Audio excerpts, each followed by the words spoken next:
3, 2, 1, and action.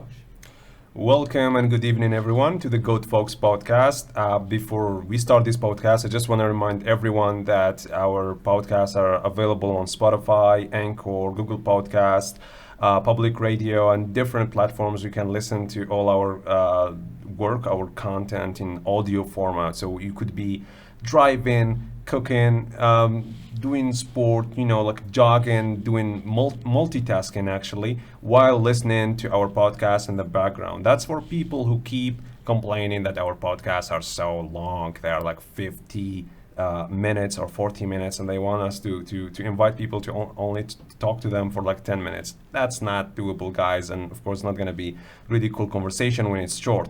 And for those who like to see people speaking, you can actually look up the audio video format available on YouTube, in our YouTube channel called Algerian Black Pearl. So all this work is done by the Algerian Black Pearl team.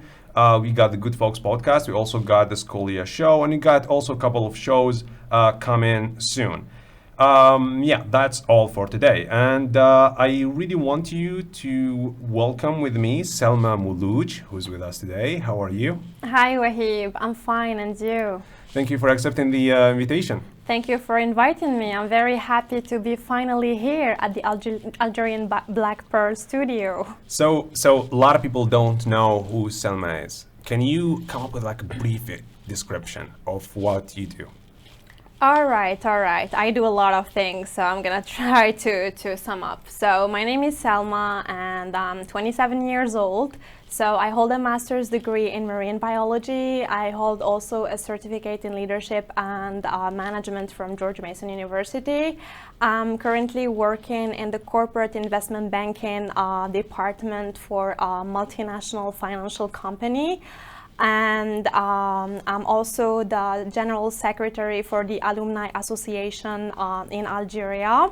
And I'm also the co-founder of the Algerian Youth Voices, which was a broadcasting program from 2014 to 2018, and it was also in English. I co-founded also the Community Leadership Algeria. I'm an advocate for youth empowerment and women empowerment. I have worked on many projects in Algeria to empower youth, encourage them to develop themselves, especially in their soft skills. I worked in different wilayas in Algeria and even internationally. So this is me, this is Selma, and you can learn more about me later in this conversation. Selma, you had 2 exchanges, I guess. You went 2 times to the US to study, right? Exactly. So what were those programs? So for the first time, I went as a chaperone for the Global Youth Village and Tech Girls program, so in 2016. And then I went again on Community Solutions program for a professional development program in the US. So the first time, the program was for 3 weeks, but I spent like 2 months in the US. And the second time, I spent almost a semester in the US. A semester like four months? Actually, 6? I did 4 months of practicum, but so you can say 5 months. Yeah, because I had to go to DC I had like a grace period of time. Yeah. That's impressive. So last time you did a video, you had live call with Adam. Okay, at the U.S. Embassy YouTube channel. Yeah. And it was a presentation where you explained to people how they can apply for this program. It was, I think, 1 hour long. Yeah. Actually, it was like 53 minutes. Yeah. So it was almost an hour. So people who want to just look up this program and how they can participate, they can go to the YouTube channel. Yeah. There is the link there. Maybe we can put the link on your page, so sure. People can find the link, and maybe they can apply for the program if they're interested in. So maybe I can talk about the program if you want to learn more about it. Yeah, of course. So here's the thing. We're going to put the link on our Facebook post of this podcast. We're going to put the link and also on the YouTube channel. you can like come up with brief description of the program and who are the target applicants. Yeah, sure. So the Community Solutions Program is a program for young professionals who are between 25 years old and 38 years old. So this program aims to, bring the expertise of community leaders to the U.S. So people who are working in tolerance and conflict resolution topics, people who are addressing issues of women and gender, people who are addressing issues in transparency and accountability, and also people who are addressing issues in environmental problems and also in energy. So if there are leaders in Algeria who are working to address these issues, I invite them to apply for this program, and also they need to have 2 years of experience to be part of this program, and they need to be Algerians, 100% Algerians, and they need to be eligible for the J1 visa, which means if they participated last year in an exchange program, they need to wait for 2 years to apply again for a visa. So yeah, that's it, I think, for the program. So it's an amazing program. Actually, they start in June. So for me, we started in June our online learning, because you have 2 parts. You have the practicum part where you go and work for an American organization, whether a non-profit organization or a company or an association. And you have also the second part, which is the learning. So you're gonna be studying with people from all around the world, benefiting from courses on conflict management, on many different topics from PhD researchers and university professors. So the program is very interesting. It ends in December 2021 for this year. And I invite everyone who's interested in having an international experience abroad to do it, yeah. When I did my live presentation with the US Embassy, I was explaining how I studied in the US, just like you did in the SUSI program. I got plenty of comments of people thinking that this is not doable, and the people who go abroad must be the children of ministers and, like people who work with the government. Oh, tell me about it. Yeah, I mean, it's like we've been explaining more and more that you guys, the ones who are listening to this podcast, you guys also can apply, okay? I understand how you think, because the first time when I heard about those programs, I thought that, you must be a genius. It's not doable. It's like very far-reaching goal. But believe me, that there are people like you, and we are also like you. We applied, and we got the chance to go, and we developed ourselves. So it's very doable. And I think that attitude, when you keep thinking that it's not doable, then it will only make you lazy. It will not expose you to those opportunities. Did you get such comments? Yeah, of course. Thank you so much for raising this point. Actually, before starting even the live, we recorded a video with the US Embassy to promote for the program and to invite people to join our live. And of course, I received a lot of positive comments, but for example, there were hate comments. Oh my goodness, why are you sharing such a thing? Why are you lying? These programs are not for Algerians. They are just for, the sons of I don't know who. There is nepotism. And I'm like, no, this is not true. I'm a simple person. I'm a normal girl, just like you guys, the people who are listening to this podcast. And it's your skills and your knowledge and your studies who get you where you want to go. It's not the nepotism. My father is not the president of Algeria. My father is a normal, simple employee. I am a girl, and they were like, yeah, not Zawaliya they go. I am a Zawaliya. I'm not a rich girl. I mean, I'm a simple, normal person. So stop being negative. Stop having this hate. When you see people, young people like us, like me, like Wahib, like many others of you, try to be nice, try to encourage. It's all about support. So, and I highlighted this in my life. I told them, I found the program, I applied, I have the skills, I have the knowledge, and I am proficient in English. Yeah, you should know that you need to be proficient in English to do the program, because they're gonna test you. You're gonna take the TOEFL exam. If you don't pass more than 70, you're not gonna do it. So I did it. I took interviews. So I'll tell you about the process. So I applied. It was a long application. I submitted it. Then I was pre-selected. I was interviewed by Washington, D.C. So there was no marifa, no nepotism, no connections. It wasn't from the U.S. Embassy. It was from Washington, D.C. So I interviewed with people from D.C. And then when I interviewed with people from D.C., so they liked me apparently. They asked me to send me a CV according to the American method. So I had to edit my CV. So I sent them again my CV and a cover letter because they had to share it with an American organization to see if they would like my profile and they would like to hire me, because I was applying for a job position. I wasn't gonna go just to study or to travel, but I was gonna work. So after sharing with them my CV and my cover letter, when they approved it, they sent me another email. You need to take the TOEFL exam. I remember that I received that email on the 3rd of March. And they have already booked my TOEFL exam, saying that you have an exam in Constantine the 10th of March. So I had only a week and I was like, oh my God, I'm not ready. I'm not ready to take the TOEFL. And yeah, so I had to respond by email. Yeah, of course, I confirm my availability, because if I didn't confirm my availability, they would go with someone else. So I traveled to Constantine. I took my TOEFL exam. Wow, to Constantine. I know, and I had only 7 days. Can you imagine, Wahib? Like the TOEFL exam, it's an exam that you have to study for, especially for someone, maybe for me it was easy because I speak English well and I'm comfortable with English. But for someone maybe who is not that comfortable in English, 1 week wouldn't be enough to prepare for the TOEFL exam and to get like a high score. So I went to Constantine. On that week I was so stressed. I was like, oh my God, I need to travel to Constantine and stuff. So I traveled to Constantine. I took my exam. I came back and the score wasn't even addressed to me. It was directly sent to Washington, D.C. because they booked it, they paid for it. So you're not gonna pay for it. Don't worry. It's fully funded. Exactly, it's fully funded. They even pay for your flight ticket to go to Constantine if they send you to take the TOEFL exam somewhere. So after that, I was waiting, and in May they sent me. No.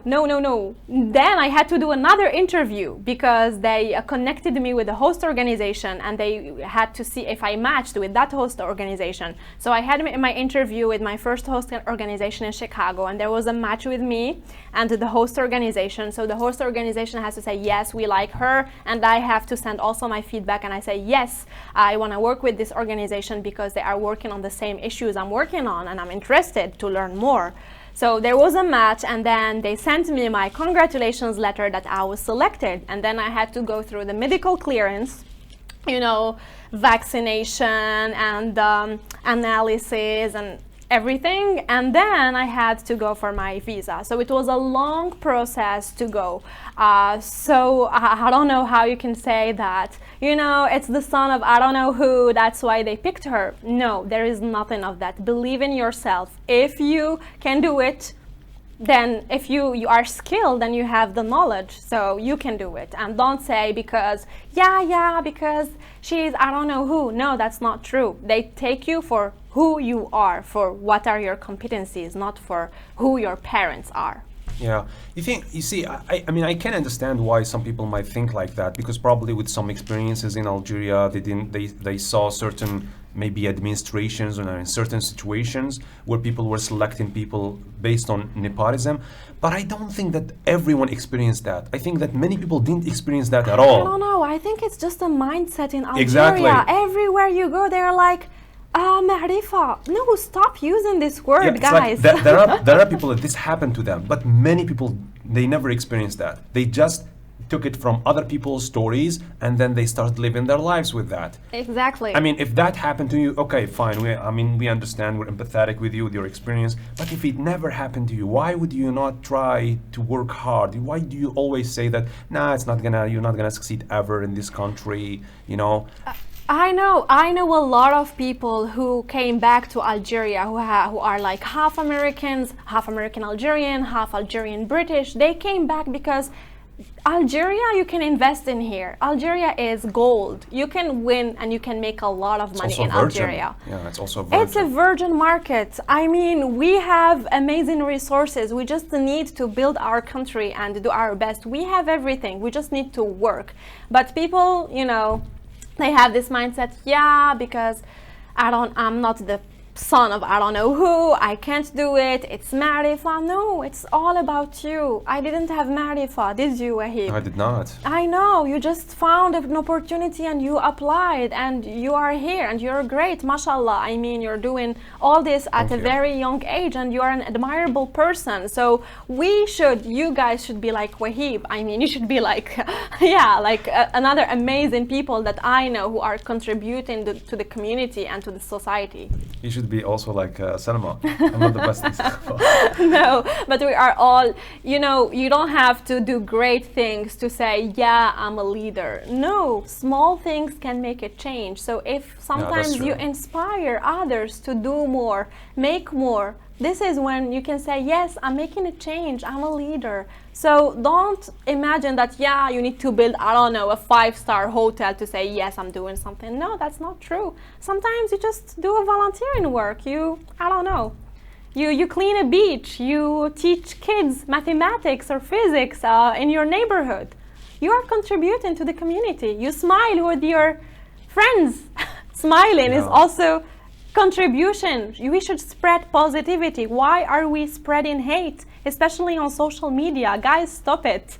I mean, and that's an excellent point that you mentioned when you said volunteering, because people usually they always qualify something. They always, when they make a judgment, they think that I am going to do this or not based on how much they will give me. Always money. But sometimes there are some valuable things that more than money. Last time we were talking about networking and the power of networking. Mm-hmm. You meet a person that introduces you to another person, and the other person introduces you to another person, and that's how you're gonna get opportunities. Maybe once you're gonna have a project together with that third person that you were introduced to. Like for example, it was Hamdi who introduced me to you. I know. Yeah, exactly. And then we met, and now you're in the studio, and we're also going to have a project together. I know. You see, that's how life moves. But imagine like people who just block that, they don't open that door, you know? They would only open that door if someone is going to meet them with money. Then you're not going to go far in your life, you know? So there are 2 points that I wanted to mention that are holding back Algerians. So there is this one, the negative thinking without the experience, and there is also being focused on very trivial details instead of focusing on the content. Like for example, in your video that was posted in the U.S. Embassy. I mean, this is how a successful person is supposed to think. A successful person is supposed to hunt opportunities. Okay, this is a program. I'm going to watch this video and try to collect as much information as I can so I can learn and I can go apply for the program. I'm not gonna try to, you know, look at this girl and the way she talks and the color of her hair and what she's. This is not gonna get you anywhere, man. No. That's like lazy thinking. And then you make that comment, and then your friends come and react with haha, and what the hell are you gonna get out at the end of the day? Do you get anything? Like, no, you're just making this. They just wanna sound cool, you know. Look at me, I'm making fun of her, and if you make fun of me, I'm just, you know, reading the comments, and I'm like, these guys are so pathetic. They don't even have real profiles. They have fake names, fake photos, and you are fake a profile just hiding behind the camera. No, you should go out, you should meet people. Stop being negative. I mean, it's pathetic. I just can't deal with these people. I mean, I respect their opinion. They don't like me, it's fine. You can't love me. I mean, it's not gonna be normal, but we hate the way she talks. I speak like that. Even if you hate it, I'm gonna keep speaking like that. So I don't know what's the issue with them. But anyways, I just wanted to talk about this because you must have expected that they were going to. Of course, yeah. Because but that didn't stop you from doing the video. No, the thing is, okay, I'll tell you. There was one point that bothered like a lot of people on the video because I said, وأنا كنت في Chicago. So okay, I'll tell you the backstage of the video. So there was another girl who was supposed to say, I was in Milwaukee, so I was supposed to say, like, for example, me, I was in Chicago. The other girl would say, and I was in Milwaukee, and the other guy would say, I was in New York. But the girl didn't do the video, so I sounded weird because I did it only myself. You see, I was like, hi, like sweet sunshine. I was in Chicago. You know, there was Khalid speaking. Khalid is a dude, you know, with his nice Arabic, and you know, he's a man. And then you have Anas speaking like I came from New York, you know, with a man attitude. And then I came, hi, and I was in Chicago. I'm a girl, I speak like that, and I'm fine with it. If you don't like it, I don't care.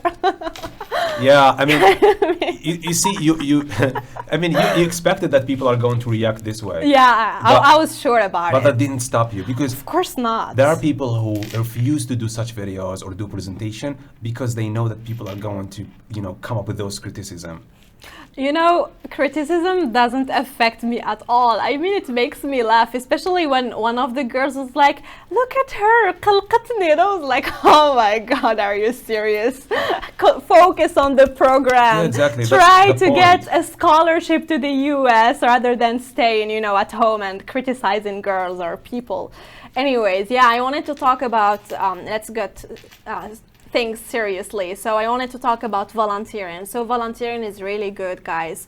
I started as a volunteer, and volunteering helped me a lot in my life. So I advise all the students, if you are watching us, take opportunities to volunteer. Come here to ABP. Tell Wahib, we want to volunteer with you. We want to help. Because it's gonna make you gain experience, and this experience you can use it to apply for scholarships, for programs abroad, because in the Western world they value volunteering.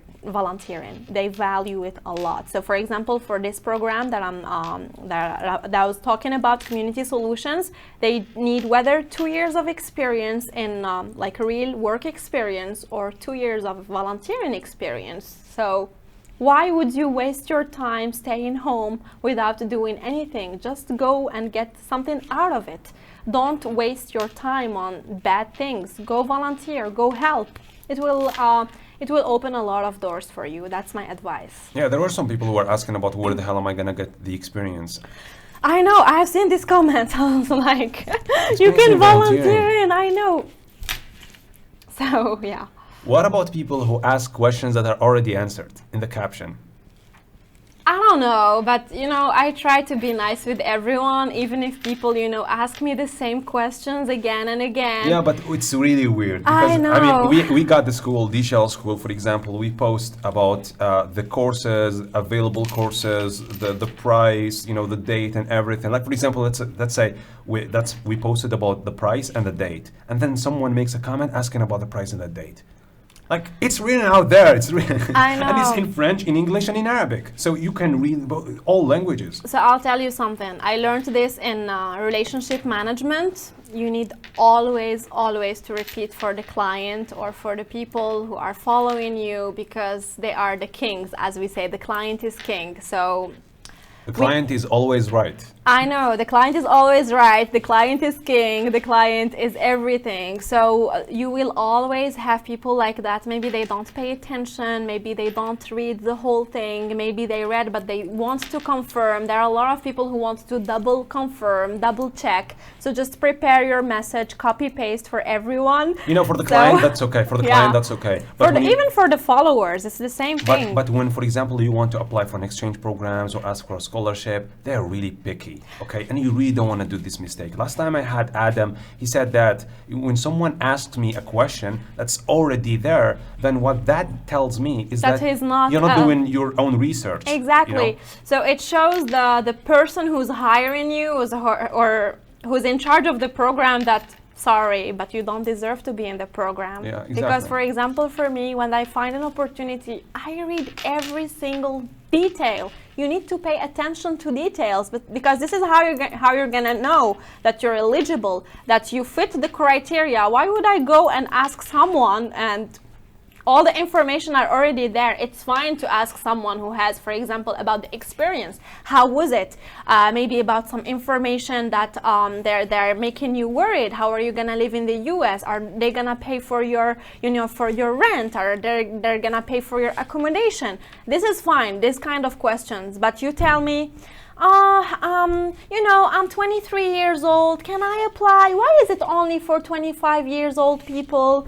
And I'm like, yes, it's for 25 years old people. It's mentioned there from 25 to 38. And it's also for young professionals, people who have experience already. So if you're 23, get ready for the program and apply in 2 years. So, I mean, it's right there. Oh my God. So, you're always going to have comments like that. So, I don't know. The comments by Algerians sometimes, I mean, for people are not tolerant, for people who don't, take criticism in a good way, they're gonna be driven crazy. And especially always when the page gets popular, more comments like that start to appear. No, and the great comments are, why are you speaking French? Goodness, I speak Algerian. Algerian is a mixture of Arabic, French, Spanish, Turkish. Sometimes I don't know. you're not speaking like that. Not all the words are in French. They're just derja and then some key words that are in French because you forget what's the Arabic word. It's not because I forget, because it's my native language. I speak like that. I have always spoken like that. So you can't just comment. Why are you speaking in French? Dude, I speak like that. I'm trying to speak Arabic. So don't mind me. Sorry, because I have studied in French. I have done 5 years in Bebzoar in French. I mean, these things, you can't just, these are people, this is the way they are. I mean, don't judge them because they spoke 2 words in French. Yeah, of course. So, yeah. I mean, I would understand when someone makes that criticism when the person is addressing all Algerians and no word is in Arabic, like all is in French. This I understand, but when I speak Algerian, my Algerian, I speak this way. You can't tell me stop using French because this is the way I speak. How do you want me to use the word? No. Do you want me to say al-matbakh? I can't say matbakh. I was in cuisine, la cuisine. Yeah. رحت للصال de bain. I can't say I went to, how do you say salle de bain in Arabic? Al-hammam. I went to al-hammam. I can't say that. I was in the bathroom. Yeah, that's true. I think that everyone says salle de bain. Exactly. Salle de bain is French. So why? Yeah, salle de bain ولا douche ولا Exactly. cuisine, I was cuisine. في الدوش. What should I do? كنت في حمام رشاش. كنت أرش على نفسي الماء. Seriously, guys. كنت ندوش. No, some people talk to talk. They just want to disagree. I know, exactly. People stop spreading negativity. Oh man, did you watch It's the hilarious. Trump-Biden debate? I did. Oh my God. You did? Of course. Actually, I waited until 2 a.m. in the morning, but I was so tired because I had to work the next morning. So when I woke up in the morning, I played the video on YouTube and I was working and I was listening. I was like, oh my God, it was hilarious. I mean, it was expected. It's Trump. It's him. He's so direct. He's so honest. And yeah. Do you already have like a favorite candidate? I don't want to have haters, you know. Oh, okay. I'm guessing that you're pro-Trump. No. It's crazy, but to be honest, I mean, Trump, it's true that he's sometimes mean, but he's so direct. I mean, he's honest. He makes me laugh. A lot of people like Trump exactly for that honesty. He's honest. He's not a politician, because we have seen politicians and no, they just talk to talk. But when he speaks, he does it. Actually, he's in action. And it's true that maybe he doesn't have a lot of fans, but I just maybe admire his part of being honest. But maybe he's, not modest. I don't like the fact that he thinks that he's, super powerful and there is no other person who's smarter than him. I don't like this, Yeah, I mean, look, people who are against Trump, most of them are just very angry that that Biden is there to battle against Trump. Like that's not the best candidate that should He's be. not the best candidate. Actually, I was so Democratic Party. disappointed. For example, in 2016, I attended the big watch election party at the embassy, and I was with Hillary Clinton. I admire Hillary and women and stuff, and I was so sad because she didn't win. But this time, when I saw the debate, it wasn't a great debate, you know. It felt like two unprofessional people debating, and it wasn't, you know, the high level that we would usually see in American debates. So I was a bit disappointed. It was a little bit funny maybe for me because I enjoyed, you know, the talk in English and stuff, but for my American friends it wasn't that funny. I was reading their comments on, you know, on Facebook, and they were not happy with what happened, and I'm so sorry about that. Yeah, I mean, if you saw the videos of Biden before, hilarious. The guy forgets what he's talking about in the middle of the conversation. Like there is, for example, in the Constitution, all men are created equal. They have unalienable rights, like pursuit of happiness. And he started the sentence with all men, and then he was like, all men, you know the thing. Even though it's in the Constitution, the guy forgot. And he does these things a lot. But I think America deserves better candidates than Trump or Biden. They deserve more better people. I really think so. I mean, the U.S. is great. What do you think about the public figures, about the professors of the best top universities there? I mean, they have great profiles, but I don't know why they're not there. Maybe they're not into politics, or, you know, it's about two parties now, the Democrats and the Republicans, and it's always gonna be like this. Yeah, and the debate wasn't about ideas. No, it was about two people. Have you heard when Trump was talking about the son of Biden, and then Biden was like, "I'm proud of my son. It's true. He had drugs issues, but I'm proud of him. He was in Iraq. Oh my God! Don't talk about and this." I was like, if you want to talk about my families, I also can talk about the family. And then he was like, people don't believe that. Everyone knows he's a liar. And then Trump is like, you're the liar. Yeah, I told you, it wasn't a high quality debate for US presidential debate. And a lot of Americans didn't even watch it because they were so pissed off. This is not the level they wanted. They don't want this for their country. But I guess everyone expected this with Trump. Oh my God. And have you heard when he told him, don't talk about smart? You were the last person in your college and you don't deserve to talk about smart. I think he said something like he went to a college that he forgot its name. Its name, I know. You went to Delaware. No, you did not want to go to Delaware and you forgot. And don't use the word smart with me. There is nothing smart. There's nothing smart about you. I mean, I don't know if I should consider this as mean or as honest, but it can combine both. I wouldn't say this to someone. I cannot hurt somebody's feelings and say. But I really this like thing. the honesty. I really like that level of freedom of speech. I really like it. I mean, it's just, I know it's some people might regard it as dumb conversation. They don't want to listen to that and all. But at least, I mean, it's good, like to see presidents as who they are, not just talking about diplomatic speech and hiding things. Like what's here, it's here. Yeah, that was only for Trump because he's a businessman. I mean, and he also trusts himself a lot. I mean, I don't know, because maybe he's a millionaire, so he doesn't give, you know, he doesn't care about. Damn. Yeah, I didn't want to say he doesn't give a shit about people, but yeah, so I don't know. I think it's his personality, but it shouldn't be this way. Yeah, it should not. I totally agree.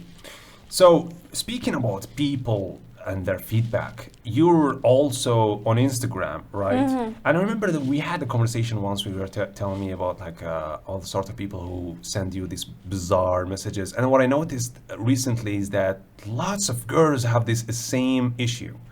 Like they tell you. It's not only on Instagram, Wahib, even on LinkedIn. Can you imagine the professional network? So. Okay. Yeah. LinkedIn is supposed to be for employees and it's job opportunities. LinkedIn is a professional network where you can find job opportunities, where you can find, where you can share with your network about, you know, job-related things. So tell us what happens. Tell us some stories. What happens in LinkedIn? No, it's just like, I think that women are harassed all the time. So even like if a guy approaches a girl on Facebook or Instagram, I would understand. But on LinkedIn, no, you cannot do that. LinkedIn, when someone messages you, they message you for a job opportunity, for a question regarding business, about clients, about the market, about how everything is going. So it's a professional discussion in there. You can't just text a girl and tell her, "Hello, beautiful, how are you?" Are you using the word beautiful on LinkedIn? Are you serious? "Hello, can I have your phone number?" We are not on Tinder in here or on a dating app. It's a LinkedIn. It's a professional application. And I don't know, maybe guys, they don't make a difference between social media or professional network and Facebook or Tinder or Instagram, but it shouldn't be this way. And now when they do that, I'm like, excuse me, sir, we are on a professional network. Don't talk to me like that or I will block you. And this is what happens. And on LinkedIn, it's not like an album where you can, post your pictures like on Instagram. It's totally professional. And people just comment, they don't even know your face sometimes. You know what I used to think is that the only people who do such things are people who are not educated. Like, for example, people who drop out in like middle school, primary school. No, my dear, even educated people. Yeah, exactly. Sometimes it's in French, sometimes in English, and they do that. So it's a mindset that has nothing to do with education. It's a mindset, and honestly speaking, I have never encountered this with someone who's not Algerian on LinkedIn. Honestly speaking, so only Algerians do that with me, and with other girls. So I'm not the only person. There are a lot of women who are, receiving this kind of messages on LinkedIn. I think that you would get such messages if you were in the US. I'm not sure. When you were in the US, you never experienced something? Well, I experienced something, but not on LinkedIn. Not on LinkedIn. It was at work. Well, the US is very known with the sexual harassment and with women. And, women are not equal with men to the workplace. Men are more paid than women. We don't have such a thing in Algeria. Yeah, in Algeria, women and men are paid equally. But the US is very known. Before going on my community solutions program, we had a training even before leaving. They were like, okay, if you encounter sexual harassment, you should, escalate it to us. You should tell us. You shouldn't be quiet. Your employer or your coworker is not allowed to do this on you or allowed to say these words with you. This means sexual harassment. So we had a whole workshop about how sexual harassment goes in the US. So they wanted to make us familiar. Because when we go there, we are naive, we don't know people. So you think that they are nice with you, but no, they are not. They are looking for something else, and this is not okay. Especially at the workplace. The workplace is supposed to be a respectful environment where there is an equal behavior between men and women. To be honest, I see what you're saying.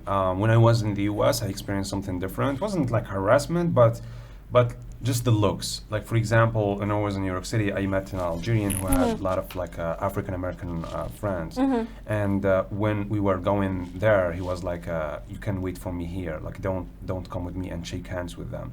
And then when he came back, I asked him why, and he said that the first look, they would think that you're like a white person or something.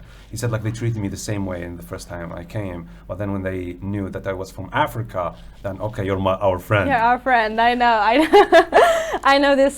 This happened to me too. I went to this bar in Washington D.C. and there were all black African Americans there, and they were all staring at me, And I was afraid, to be honest. What the hell, guys?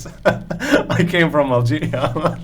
I'm African. I'm not a white man. Okay, so I'll tell you something. I lived in Chicago for a while, and when I went there, I didn't know that it was a segregated city. So Chicago... Why?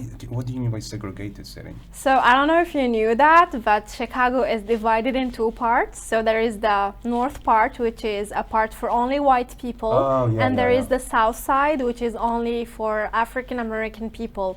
So that's why they say Chicago is a segregated city. When you compare it to all the states in the US, I didn't know that. I learned that when I went there.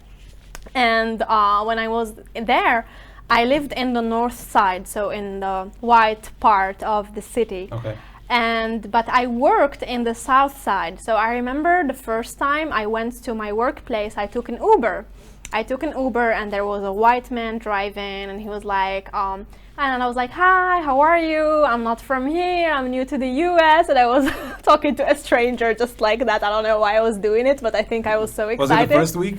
Yes, it was my first week. No, I think it was my second week, when I got into Chicago. Because in the first week I stayed in a hotel because I didn't find a place where to stay.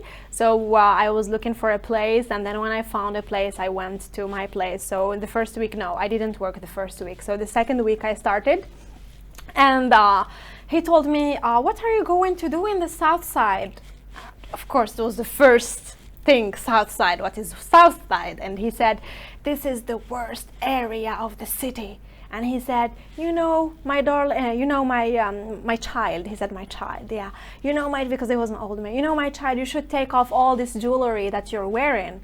And I said, oh my God. And I said, why? He said, there are a lot of robbers in there. You should be careful. You shouldn't be walking alone. And I was like, why is that, sir? He said, this is very dangerous. But I told him, I'm going to work and it's going to be fine. He said, no.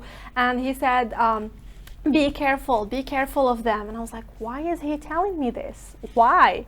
So I got into this south side. He put me next to the center. And I entered there, and there were only African Americans, so there were no white people. And of course, maybe some of the kids there, they looked at me because I was different. Were there any thugs? I wasn't from there. And then I met with my host supervisor, and she was super sweet with me. And my other colleagues, they were super sweet. And I told them the story. But when I met them the first time, like my supervisor, she was super fashionable. She had all the jewelry. She had a nice hair. She was very good looking. Even my colleagues, the guys, they are so fashionable, like a hip hop style. And even for the women, they wear like bright things. And I was like, why did he tell me that? They are good people. So I told her, and she started laughing, and she was like, no, he wants to make a bad image of the South Side. So I understood that guy was a racist. He just didn't like people from another color. And for the other people, my colleagues, I told them I'm from Africa. They were like, you're from Africa, Selma? I said, yes. They were like, are the people in there like you in the color? I said, I'm not white. There are a lot of white people in Algeria. They think we're all black. They didn't know that there were light people in Africa. Yeah, they think all African people have dark skin. Exactly. I told them I'm not white. If you see my mother, if you see my friends, brown. They are all white. I'm brown, but for them, I looked like a Latina. So what I want to tell you that I lived with the African American community. I worked with them. It's true that there are a lot of poor people in the south side of Chicago, a lot of people suffering from violence, domestic, from drugs, from gun shooting. There is a lot of gun shooting in Chicago, which is very sad, but a lot of people die every day. Sometimes I was so scared to walk in there because you can get shot with someone from a car. Have you ever heard? Yes, actually there was. Shooting? Yes, and it was very scary. I think it was the scariest moment ever for me because where I worked, so the center was here and we had a McDonald's in front of the street. And once I was working and we heard bah, bah, and I was like, oh my God, the sound was awful. And there was a woman who passed away, so they killed a woman just in front of McDonald's, and then they circled the whole area. A lot of cops came. There were a lot of cars. We couldn't get out because they were just trying to find who did it. And yeah, it was scary. So I didn't see it in front of my eyes, but I was so scared because I could die. So when you compare that level of violence to the one that we have in Algeria, no, in Algeria we don't have anything. Guys, stop. I want to just tell the audience that they are listening to us, Algiers or Algeria is very, very safe. USA is not safe. And there are certain areas where you cannot walk alone. You can You can get murdered, you can get shot anytime. Yeah, so just telling you this. Once also, I was at work and they didn't allow me to get out. Why? Because there was a guy with a gun who entered the hospital next to the neighborhood where I used to work, I think 2 blocks away. He shot, you know, doctors in the hospital. And on that day, I have never seen, like there were about 1,000 of cops outside. I've never seen Chicago like that, you know, cops everywhere, helicopters, and they sent us messages on our phones, don't get out because it's dangerous outside, because they didn't find the killer. So it was just crazy. Yeah, I lived crazy times, but yeah, it's just a souvenir. I'm glad I'm feeling fine.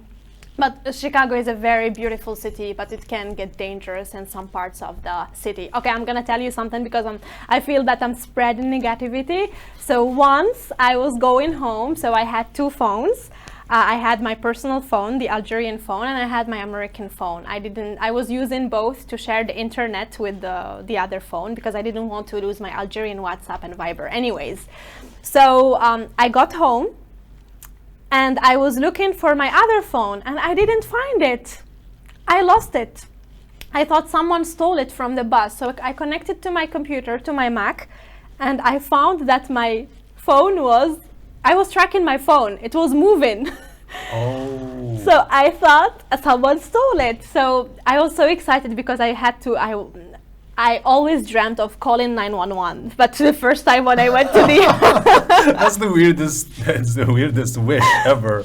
I know, because the first time when I went to the US, I wanted to 911, try how can I it. help you? Exactly, and they told me you cannot call 911 because you cannot disturb people. People need, 911. You cannot just call them like that to have fun. Yeah. They can, sue you for that. So I was like, okay, I'm not gonna call 911.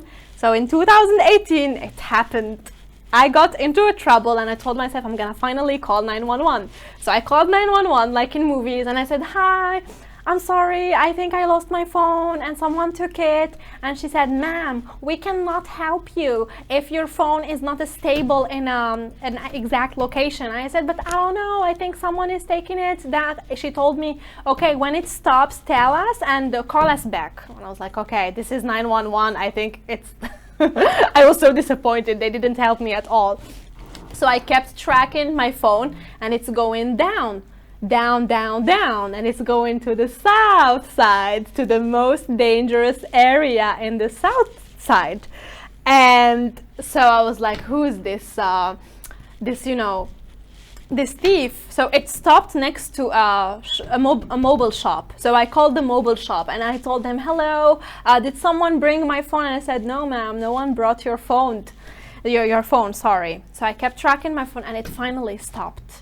So when it stopped, next, so Englewood, it stopped in Englewood. So if you Google Englewood is the worst area in Chicago. So it's the high-rated crime place in Chicago. You go there, they shoot you. So just Google Englewood later and Stay away from Englewood if I you go to the know, US. it has bad reputation. Even my people from the south side, and I didn't know that at the beginning.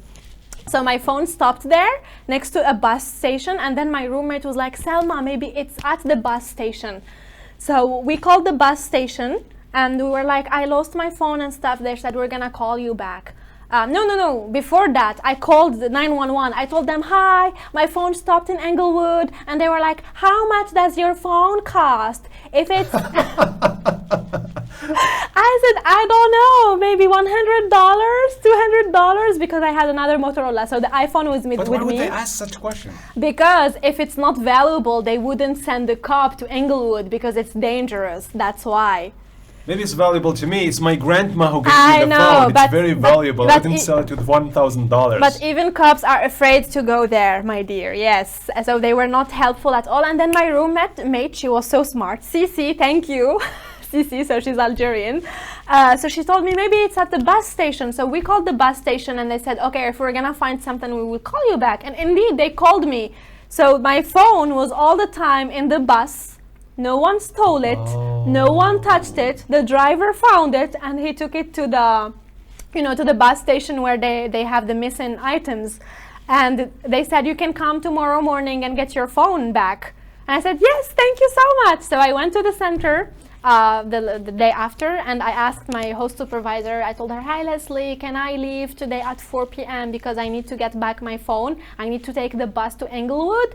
She was like, what? Englewood? Where are you going? To Englewood? What are you saying, Selma? She said, Jordan, come here. Take Selma just to get back her phone. Go with her. So Jordan was working with me. He was a mentor at the center, and he took me to Englewood, actually. I was like, Jordan, are they going to shoot me? And he was like, Selma, you'll be fine. It's okay. You're with me. So if you're with an African American, you're totally fine. So he took me to Englewood. It was like an adventure for me.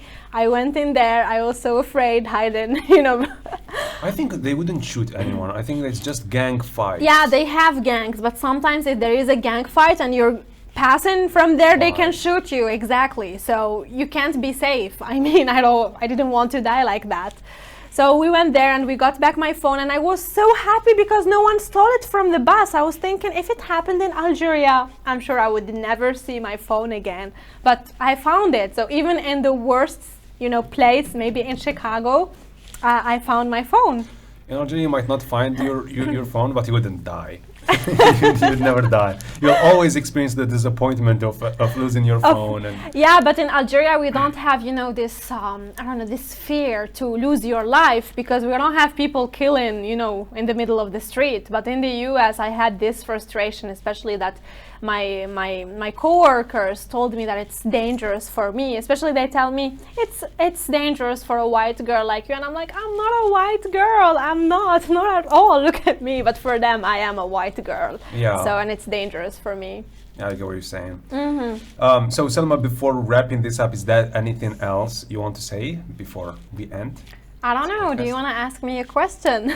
No, not a question, but maybe a message to people who want to apply for those exchange programs. What's like the most valuable advice that you would give to people? Okay, what I would say to people, focus on your English, develop your English. English is very, very important. It's going to open doors for you. Volunteer, develop your soft skills, study online. We have a lot of free courses online on Coursera, on edX, there are a lot of resources online, even on YouTube. So they will help you a lot in your life, and you can apply, and it's going to be a life-changing experience. You're not going to regret it. You're going to open your mind. You're going to discover other cultures, not only the Americans. Because, for example, when I went on my program, I was with 92 people from 63 countries. So can you imagine the network I could build with community leaders from all around the world who are between 25 and 38 years old, people who are experienced, who are managers, who are PhD researchers, doctors. So it's really huge, and it gives you the chance to be an ambassador for your country, to share your culture with people, your language, your religion. People are curious, where is Algeria? What is your religion? I'm Muslim. I'm proud to say it. So they're like, you're Muslim. You're not wearing the hijab. What does it mean to wear the hijab? So you explain to them, what do you cook in Algeria? We have this, we have tagine, we have couscous. Even my Moroccan fellow was like, you have tagine in Algeria. I thought tagine was Moroccan. Yeah, they think no, couscous exactly. is Moroccan too. Tagine is Algerian too. And he was like, this is really good. I didn't know that. So sometimes you say it's sad that we are neighbors between Tunisia and Morocco, and they don't know what we know about them. So this is an occasion for you to present your country, yourself, and be a good ambassador. So guys, don't spread negativity. Try to improve yourself, develop yourself, and be good leaders in your community, even with small actions. So this is my message for our youth, and our youth are amazing. We speak different languages, we have skills, we are energetic, we have everything. Like Algerians, wherever they go, they excel. So just be who you are and try to develop yourself. Spectacular. Selma, thank you so much for accepting the invitation and coming to the Goodfolks podcast. It's my honor, Wahib. Thank you so much for inviting me, and thank you for doing this. This is a great, opportunity. I always supported this project, and I wish you the best of luck. Okay, guys, you check the episode. Those who will be watching us on the YouTube channel, you also can check the episode on Spotify. It's also available in audio format, also Google Podcast, Encore, Public Radio, different platforms. So yeah, check also the other episodes that we had with also different young leaders, different public figures who share their experience and advice. You will definitely benefit a lot. And that's it for today. Have a good night or have a good day. Bye bye.